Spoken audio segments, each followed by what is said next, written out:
Ito guys, project natin. Yan. Itong BB Master nya.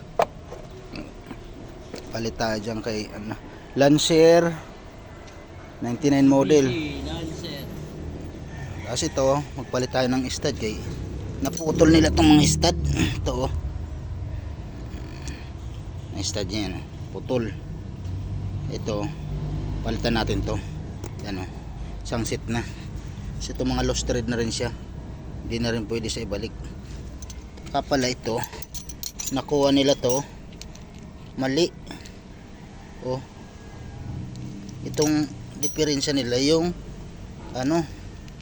itong spline, mahaba ang spline itong bago. Ngayon tutukod siya, yan o, naka-over siya, tutukod siya sa rim.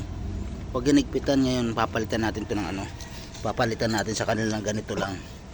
Yan, ito. Kasi ito eksakto lang to dito. Hindi siya tutukod. Ganito kang kailangan. Wala pa yung bumili ng BB Master. Walang makuha. Binigay sa kanya pan-truck. Hindi man pwede yun kasi sa kanya parang ganito yun yung niya, walang tornilyuhan.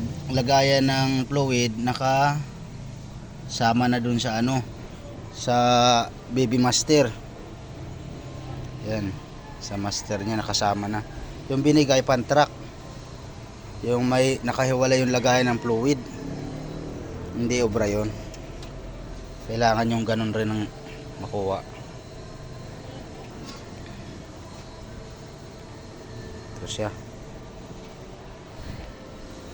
Ito, kahapon nasabugan na ng gulong, naputulan pa ng stud. Ito, bagong palit rin to. Pinalitan ko to ng isang araw kaya manipis na. Yan, pinai-scrap lang natin para hindi tumagas. Binuksan kasi natin yung blader niyan para yung niya, brake pad, umatras. Ang proseso ng mikos-mikos. Ito naman, pinuliran ko lang siya para makasya natin yung tornilyo. Hindi ko na binunot diretso. Shortcut lang to. Para-paraan lang, para hindi umaba yung trabaho. Wala nang bunot-bunot yan. Okay, mamaya naman